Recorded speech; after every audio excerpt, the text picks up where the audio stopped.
Boa noite, pessoal. Paz seja com todos. Esqueci de avisar vocês que eu iria ter aula hoje, então dei uma fugidinha ali, porque não quis deixar sem o nosso estudo, né? Para quem acompanha sempre. E vamos fazer um breve estudo aí, né? Vamos falar sobre intimidade com Deus. O que é? Queria convidar a você que vir assistir este vídeo depois ou que acompanhar, que você procure ter intimidade com Deus. Vamos começar com uma oração.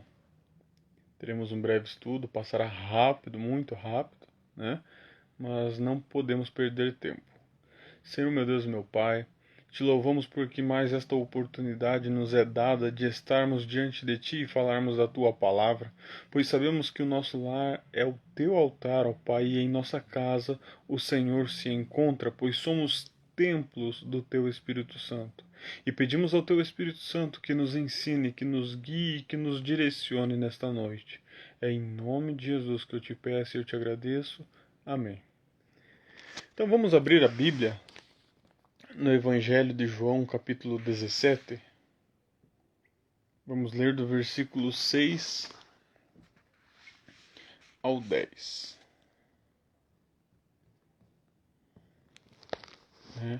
Onde Jesus fala sobre o que é intimidade. No capítulo 17 do Evangelho de João, a partir do versículo 6, Jesus diz assim: Manifestei o teu nome aos homens que me deste do mundo. Eram teus, tu a mim me confiastes, e eles têm guardado a tua palavra. Agora eles reconhecem que todas as coisas que tens me dado provêm de ti, porque eu lhe tenho transmitido as palavras que me destes, e eles as receberam, e verdadeiramente reconheceram que saí de ti, e creram que tu me enviastes, e é por estes que eu rogo. Não rogo pelo mundo, mas rogo por aqueles que me destes, porque estes são teus. Ora, todas as minhas coisas são tuas, e as tuas coisas são minhas, e assim eu neles sou glorificado. Amém?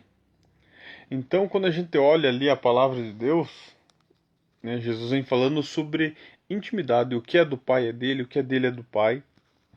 E a gente precisa focar que eu e o Pai sermos um, eu ser templo de Deus, como o apóstolo Paulo fala para nós em 1 Coríntios, capítulo 3, versículo 16, né, que ele chama a atenção do povo: não sabeis vós que sois templos do Espírito de Deus, que sois santuários do Deus vivo? A gente precisa entender que para eu e Deus sermos um, como Jesus ora ali, para que sejamos um, né, na unidade, é preciso nós pensarmos como Deus quer. Através de Jesus, nós podemos entender isso porque Jesus é a expressão exata do Pai. Aí no mesmo Evangelho de João, no capítulo 17, veja comigo agora o versículo 20 e 23. Lá no versículo 20 e 23, Jesus fala sobre eu e você. Fala sobre nós, agora, na atualidade, né? Porque ele faz uma oração por aqueles que lá estão com ele e por aqueles que viriam a crer nele. E quando a gente chega em João 17, a partir do versículo 20, ele diz assim: não rogo somente por estes, mas também por aqueles que vierem a crer em mim, por intermédio da sua palavra. O que a gente aprende aqui? A gente aprende aqui que a palavra de Deus nos revela quem é Deus e quem é o Filho amado que Deus deu por nós. Né? A palavra revela o amor de Deus por nós. Como a gente viu no versículo 20 ali, Jesus ele ora: não rogo somente por esses, mas também por aqueles que virão a crer em mim por intermédio da sua palavra. Agora observa o 21. A fim de que todos sejam um. Aqui Jesus está falando que nós deveríamos ser um com Deus. O versículo 21, a fim de que todos sejam um, e como és tu, ó Pai, em mim, e eu em ti, venham ser eles também em nós, para que o mundo creia em ti, que tu me enviastes. Daí o versículo 22, ele faz aquela intercessão e diz: Pai, eu lhes tenho transmitido a glória que me tens dado, para que eles sejam um, como nós o somos, onde eu sou neles, tu o és em mim, a fim de que sejam aperfeiçoados na unidade, para que o mundo conheça que tu me enviastes e os amastes, como tens amado a mim. Mas e daí a gente conversa com os nossos amigos aí no mundão, né? Na empresa, no local de trabalho, na vizinhança. E o engraçado é que todo mundo diz que quer ir morar com Deus, que quer estar com Deus, que quando morrer vai para o céu, alguma coisa parecida, algo relacionado a isso. A pergunta é: por que todo mundo quer ir morar com Deus? Por que todo mundo quer estar no céu com Deus? Por que todo mundo quer estar perto de Deus? Mas quer estar na eternidade com Deus, que é um tempo incontável, né? A eternidade é um tempo que não se conta, não é perceptível. O fim dele é eterno, né? Quer estar eternamente com Deus, mas não tem tempo para Deus agora, para conhecer quem é Deus, para conhecer a vontade do Pai, para conhecer a vontade de Jesus. Porque Jesus ele fala em João 14, né? Não se turbe o vosso coração, crede em Deus, crede também em mim. Então, é para nós exercermos a nossa fé. E Jesus expressa a vontade dele para a nossa vida. No versículo 24 de João 17, ele diz: Pai, a minha vontade é que onde eu estou, estejam também comigo os que me destes, para que vejam a minha glória que me confiastes, porque me amastes antes da fundação do mundo. E daí? Como podemos reconhecer quem é Jesus? Porque no versículo 25 ele fala que só nós podemos conhecê-lo. E diz: Pai justo, o mundo não te conhece, eu, porém, te conheci. Também estes compreenderam que tu me enviastes. Eu lhes fiz conhecer o seu nome e ainda o farei conhecer, a fim de que o amor com que me amastes esteja neles e eu neles também esteja. Por quê? Porque quando Isaías fala a respeito de Jesus, ele diz que seria Emanuel o nome daquele que nasceria. O livro de Mateus diz que o nome de Jesus é Emanuel, Deus conosco, Deus presente. A questão é que nós devemos viver com fé. 2 Coríntios capítulo 5, versículo 7 diz: Visto que não andamos por vista, mas andamos por fé. Como assim? É eu saber que se o nome de Jesus é Emanuel, se o nome do Cristo é Emanuel, se o nome do menino que foi nos dado, o filho que nasceu, é Emanuel, que quer dizer Deus conosco, eu preciso entender que, passo a passo da minha vida, dia a dia do meu viver, Jesus é comigo. Porque Deus conosco é um Deus que está ao nosso lado. Deus conosco é quando eu e você estamos caminhando e a dificuldade vem, nós entendemos que Deus está ali, junto conosco, ao nosso lado. Porque quem é conosco não anda na nossa frente, não anda na nossa retaguarda, mas anda junto. Anda conosco, anda ao nosso lado, é o nosso ombro amigo, é a nossa mão forte, é o nosso braço forte, é o nosso guerreiro. Ele está conosco, pronto para a batalha. Só que quando vem a batalha, eu e você queremos vencê-la. Eu e você queremos guerreá-la, quando é para nós entregarmos a Ele. A palavra de Deus, no livro dos Provérbios e nos Salmos, diz: Minha é a vingança, diz o Senhor. Minha é a batalha. Veja comigo o livro de 1 Pedro, capítulo 5, para nós vermos um texto muito interessante. 1 Pedro, capítulo 5, versículo 8. Diz assim: como eu e você vamos andar por aí, sabendo que o mundo jaz do maligno, a Bíblia diz isso. Jesus chama o diabo de o príncipe deste mundo. O apóstolo Paulo chama o diabo de o Deus deste século. Como eu e você devemos andar por aí? O que a Bíblia diz? Você se recorda? É para nós orarmos e vigiarmos ou é para nós vigiarmos e orarmos? É preciso nós sabermos do que a palavra de Deus nos orienta. É preciso nós compreendermos, como Jesus falou, estes que tu me destes compreendem que tu me enviou. É preciso nós termos compreendimento, compreensão, é preciso nós termos entendimento. Nós não podemos esquecer que o mandamento é amarás o Senhor teu Deus com todo o teu coração, com toda a tua força e com todo o teu entendimento, porque é preciso sabermos o que estamos fazendo. Porque quando nós sabemos o que estamos fazendo, nós estamos por inteiro diante dele. E aí a gente chega em 1 Pedro capítulo 5, no versículo 6, ele diz assim: humilhai-vos, portanto, sob a poderosa mão de Deus, para que ele, em tempo oportuno, vos exalte, lançando sobre ele toda a vossa ansiedade, porque ele tem cuidado de vós. Você consegue perceber quem é o teu Deus, quem é o meu Deus, quem é o nosso Deus, a quem nós nos referimos? A palavra de quem nós mencionamos nessa noite? Observe, eu vou ler de novo para você o versículo 6 e 7 de 1 Pedro 5. Humilhai-vos debaixo da poderosa mão de Deus, para que ele, em tempo oportuno. Agora eu te pergunto, esse tempo oportuno é teu, é meu ou é de Deus? Porque muitas vezes a gente quer as coisas no nosso tempo, no nosso instante, no nosso momento, mas a palavra de Deus diz que há tempo para todas as coisas. Tempo de plantar e tempo de colher. Entre plantar e colher há um período de crescimento, desenvolvimento.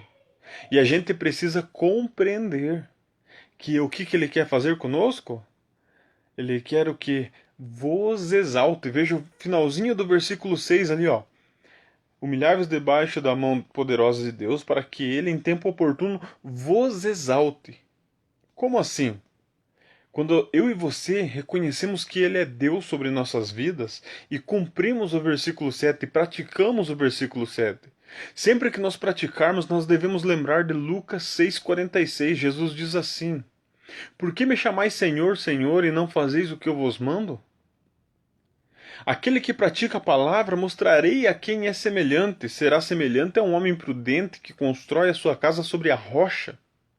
Mas aquele que ouve e não pratica é semelhante a um homem insensato que constrói a sua casa sobre a areia, onde não há alicerce e vem qualquer vento e a derruba. Então eu e você procurando ser prudentes perante Deus, porque é o próprio Cristo que diz: mostrarei a quem ele é semelhante. Por que Cristo mostrará? Porque ele é Deus conosco. Lembra que a gente leu em João 17? Para que onde eles estejam, esteja eu também. Eu neles, tu em mim. E aí como que nós, sendo praticantes da palavra, sendo homens prudentes, sendo cidadãos prudentes, como nós devemos proceder? Versículo 7. Lançando sobre ele toda a vossa ansiedade, porque ele tem cuidado de vós. Me diga do que e por quê e como você tem andado ansioso por aí, preocupado, aflito? Como você tem andado por aí cansado, sobrecarregado, afadigado? Como que você tem andado por aí carregando problemas, estressado? Lembra? A gente não pode esquecer. Esse Jesus, esse Cristo, que se chama Emanuel, que quer dizer Deus conosco, este Senhor e Salvador de todos os povos, enviado pelo Deus Pai a salvar toda a terra. Esse Jesus falou: um convite, ele falou com a sua boca, ele falou com suas palavras próprias, dizendo: Vinde a mim, todos os que estáis cansados, sobrecarregados, e eu vos aliviarei. A gente precisa entender que sempre que Jesus chama nós a Ele, Ele vem a nós prestar socorro e ainda vem além. Porque Ele presta no socorro, mas Ele deixa uma promessa: vos aliviarei. E aqui Deus fala a mesma coisa, que é para nós lançarmos sobre Ele toda a nossa ansiedade, todos os nossos problemas, as nossas dificuldades e deixarmos Ele ser Deus em nossa vida. Não está falando que é para nós criarmos problemas e levar para Ele resolver. Mas quando a dificuldade bater em nossa porta, as adversidades nos encontrar pelos caminhos, as provas vierem, é para não andarmos preocupados, aflitos, mas é para descansarmos em Deus. Por quê? Lançai sobre Ele toda a vossa ansiedade, porque Ele tem cuidado de vós. Quando nós cremos que Deus cuida de nós, não quando falamos. Falar é uma coisa. Falar que eu creio em Deus é uma coisa, agora eu viver crendo em Deus é diferente. Quando eu vivo crendo em Deus, eu oro, eu peço, eu recebo. Eu me achego e Ele me ouve, né? Porque o que que acontece? Olha o versículo 8. E daí Deus dá o alerta para nós dizendo assim: sede sóbrios e vigilantes. O diabo, o vosso adversário, anda em derredor. Ele anda como um leão que ruge procurando alguém para devorar. Mas resistir-lhes firmes na fé, certo de que sofrimentos iguais aos vossos, o que você tem sofrido? Observe o versículo 9. Sofrimentos iguais aos vossos estão se cumprindo em toda a humanidade, em toda a vossa irmandade espalhada pelo mundo. E daí às vezes a gente se acha tão sozinho, né? Às vezes a gente parece estar tão desolado, afastado de todo mundo, né? Solitário. Mas a Bíblia diz para nós que provas iguais às nossas, né? Adversidades iguais às nossas, sofrimentos iguais aos nossos, é para nós nos alegrarmos em Deus. Porque o versículo 9 diz assim: resisti-lhes firmes na fé, certo de que os sofrimentos iguais aos vossos estão se cumprindo na vossa irmandade em toda a humanidade espalhada pelo mundo. Porque uma só é a certeza, uma só é a vitória. Se você se recorda, a palavra diz que em Deus somos mais que vencedores. E daí o versículo 10 diz assim: ora, o Deus de toda graça, que em Cristo vos chamou para a sua glória eterna, depois de teres sofrido, observe, depois de teres sofrido por um pouco, Ele mesmo vos há de aperfeiçoar. Ele mesmo vos há de firmar.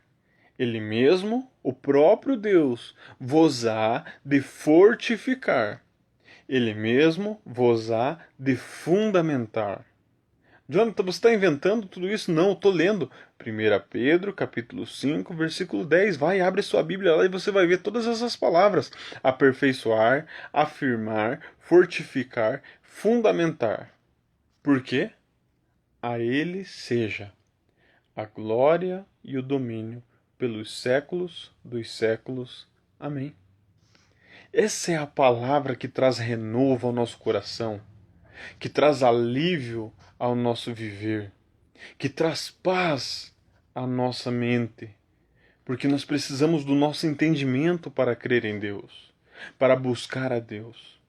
Tanto que precisamos do entendimento nosso que às vezes estamos dentro da igreja, louvamos, cantamos, glorificamos, lemos a palavra e a Bíblia diz que Deus procura verdadeiros adoradores que o adorem em espírito e em verdade. Como você tem adorado? Como você tem buscado? Se você não sabe, o livro de Salmos, capítulo 14, versículo 2, a Bíblia diz assim: Deus do céu olha para o homem e filhos dos homens, para ver se há quem entenda, lembra? Entenda, e quem o saiba o que está fazendo. Está lá em Salmos capítulo 14, versículo 2. Deus está olhando aos nossos corações para ver se sabemos o que estamos fazendo, se entendemos o que estamos fazendo. E nós precisamos estar diante dele. Nós precisamos pensar como Deus quer que pensemos. Romanos capítulo 12, versículo 2, o apóstolo Paulo diz: transformai-vos pelo modo de pensar. Às vezes a gente até entende, né? Não, eu preciso mudar nisso daqui, eu preciso mudar ali, eu preciso mudar assim. Só que a verdadeira mudança começa aqui, ó, para daí o corpo começar a responder aquilo. Primeiro eu mudo a minha forma de pensar, porque é ali que tudo começa, né? E daí o que que acontece? Lá em João 17, 21, a gente viu sobre a unidade, né? E a unidade é a base que se concentra na adesão à revelação de Deus. Quando eu estou unido com Deus, pensando como Ele quer, Ele começa a se revelar a mim. Quando há algo de minha parte de verdadeiro buscando a Deus, Deus se revela. Lembra de Jeremias 33? 33, 3. Capítulo 33, versículo 3. Lembra? Clama a mim. Deus faz um convite, Ele faz um chamado. Ele chama, clama a mim. E aí Ele dá a resposta. E responder-te-ei. Mas não para por aí, não. Ele sempre traz algo mais para nós. Porque ele diz, clama a mim e responder-te-ei. E depois de eu te responder, eu anunciar-te-ei coisas grandes e ocultas que não sabes. O que que você não sabe? O que que você quer saber? Deus está preparado para te contar segredos. Porque a revelação de Deus vem através da unidade. Quando estamos unidos com Ele, quando temos intimidade com Ele, Ele se revela a nós. Você não conta segredos só para aquele amigo íntimo, só para aquela pessoa íntima sua? Aquela pessoa que é chegada sua, que é íntima, que é amiga de verdade, você não conta os teus segredos? As tuas dores? Deus está esperando você falar com Ele. Tanto que Deus espera você falar com Ele que Jesus te ensina em Mateus 6, dizendo, quando orares, orareis assim, Pai Nosso. Lembra lá, Pai Nosso que estás no céu, santificado seja o vosso nome. E tá. A oração do Pai Nosso, a oração modelo, a oração... Lembra? A oração. Ele te ensina. E lá o que que ele fala para você pedir o pão de cada dia, o perdão dos pecados. Ele começa a ensinar você a falar com Deus. Mas o que que acontece quando ele te ensina a falar com Deus? Depois que ele te ensina a falar com Deus, lá no finalzinho do capítulo 6, ele diz assim: mas antes que uma só palavra chegue à sua boca, Deus já sabe tudo o que está na sua cabeça, na ponta da sua língua. A hora que a palavra vai chegar ali, ele já sabe o que você vai dizer. A minha pergunta é então, por que que Jesus vai te ensinar a orar se Deus já sabe o que você vai falar? Porque Deus quer ter intimidade com você. Deus quer que você conte para Ele os seus problemas. Deus quer que você fale com Ele, seja dependente dEle. Sabe aquele momento que a gente precisa conversar com alguém? Que a gente precisa desabafar, que a gente precisa falar, que a gente precisa chorar perante Deus? Deus quer ser o ombro amigo. Deus quer ser o melhor amigo. Por isso que Jesus falou, não vos deixarei só, rogarei ao Pai que vos envie o Consolador, o Espírito da verdade, o Espírito Santo que o mundo não pode receber. E aí então entendemos que a base dessa unidade que Jesus fala concentra-se na revelação que o Pai quer dar a mim e a você. Qual a unidade da igreja? Lá em 1 Coríntios, capítulo 12, versículo 13, vai estar. Mas e qual a intimidade? Como é a intimidade? Intimidade é relacionamento. Por isso que Jesus te ensina a falar. E depois ele te conta que Deus já sabe tudo, mas é para você falar. Porque ele quer te ouvir, ele quer ouvir a sua voz. Ele quer ouvir você. Eu vou usar o meu nome, mas já pensou assim, Deus falando assim, não, agora eu vou ouvir o Jonathan falar comigo. Porque ele entrou no quarto, ele fechou a porta, ele quer falar comigo. O que que Jesus falou a respeito disso? Quando orares, entrareis no vosso quarto e falareis com o vosso Deus que está em secreto, e o vosso Deus que está em secreto vos recompensará. Aí você pode dizer assim, não, mas Jesus não está me ensinando a orar. Jesus não quer que eu ore. Aí vem o capítulo 7, Jesus incita você a orar. Jesus me incita a orar, ele me chama para a oração. E ele começa dizendo, todo aquele que pede, recebe. Todo aquele que bate, a porta se abre. Todo aquele que pede, recebe, que bate, se abre, que procura, acha. Você tem procurado? Você tem batido? Você tem pedido? Porque o ditado que o mundo nos conta é fato. Quem não pede, não ganha. E quando nós não pedimos, nós não ganhamos. Como é então intimidade? Como é relacionamento? Eu devo pensar assim: se Jesus, o Filho de Deus, com grandes momentos dizia, a palavra de Deus nos conta que uma voz falava, este é o meu filho amado em quem muito me comprazo, eu devo pensar nas minhas atitudes. Eu faço como Jesus fez? Eu vejo como Jesus vê? Eu me relaciono com Deus como Jesus se relacionava? Intimidade gera poder. Sabia? Intimidade com Deus gera poder. Veja comigo o livro de Efésios. Efésios, capítulo 3.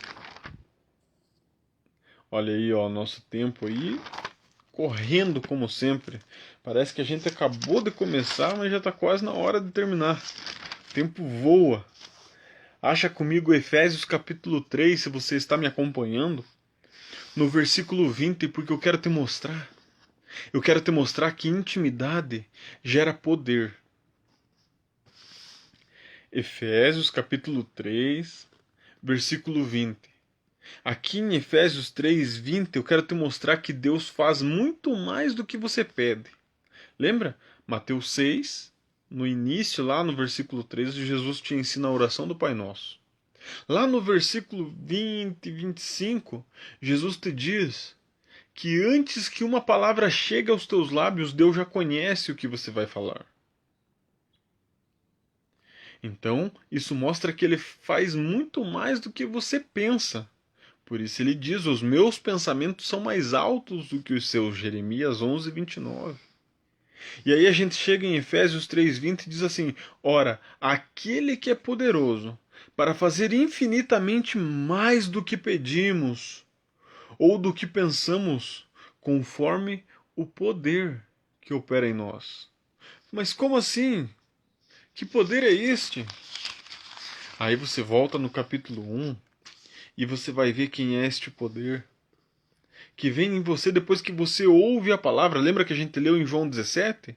Pai, eles têm crido em mim pela sua palavra. Pai, eles têm aceitado o que eu falo a eles a seu respeito pela sua palavra. Pai, eu oro por aqueles que virão a crer em mim pela sua palavra. Como acontece então esse poder que através da intimidade acontece em nós, porque intimidade gera poder. Aí a gente chega em Efésios 1:13 e diz assim: em quem também vós, depois que ouvistes a palavra da verdade, o evangelho da vossa salvação, fostes selados com o Espírito da promessa. Quem é o Espírito da promessa? O Espírito Santo.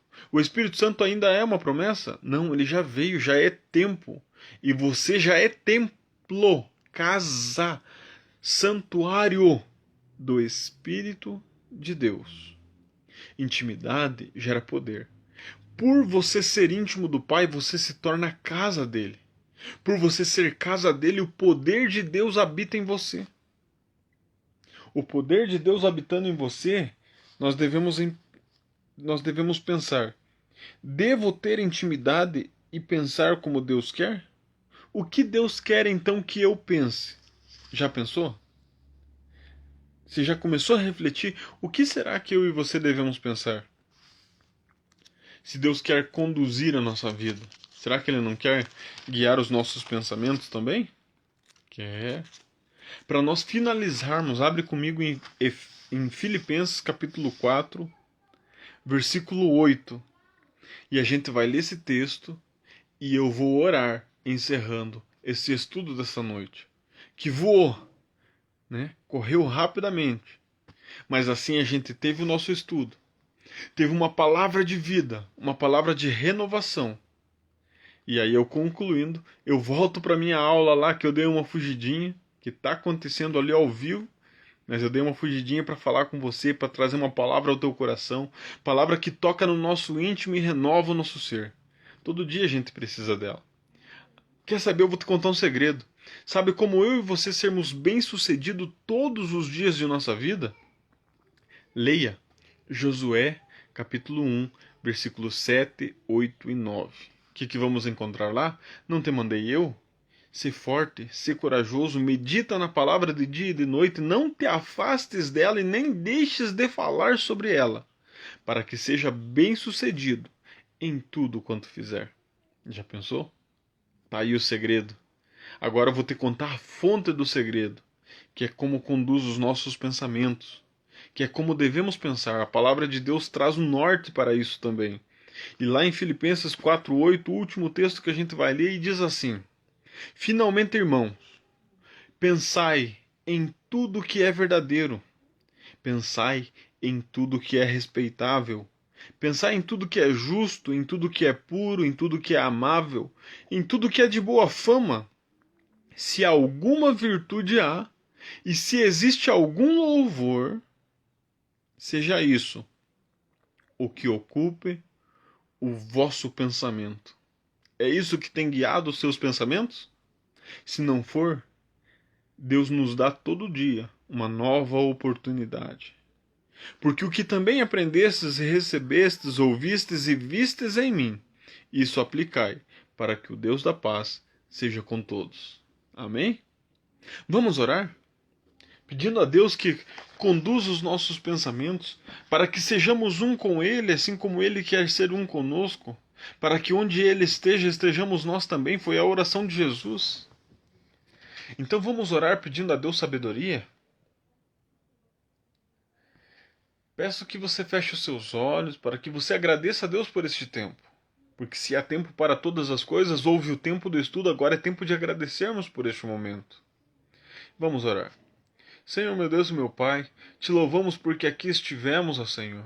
Te louvamos porque pudemos falar da Tua palavra e conhecemos os textos que falam que o Senhor quer conduzir a nossa vida, quer ser um conosco, quer que sejamos um contigo, quer que tenhamos intimidade contigo, para que essa intimidade seja fruto de um relacionamento que gere poder em nossa vida, ó Pai. Pedimos então que guie os nossos pensamentos, conduza as nossas atitudes e que nós possamos nos fortalecer em Ti, para que andemos vigilantes, ó Deus, porque sabemos agora que o diabo anda ao nosso derredor, procurando espaço, procurando brecha, mas em Ti somos mais que vencedores. Vigiaremos e oraremos a Ti, pedindo força, pedindo sabedoria, para que o Senhor guie até os nossos pensamentos, para que estejamos sempre a provar a Sua vontade, ó Deus. É em nome de Jesus que eu te peço e eu te agradeço. Amém. Que Deus abençoe a sua vida, que Deus te guarde, que Deus te proteja. Em nome de Jesus eu peço e eu agradeço ao meu Deus pela sua vida. Amém. Até segunda-feira que vem. Deus abençoe você, sua família. Tenha uma boa noite de descanso. Até mais. Deus abençoe.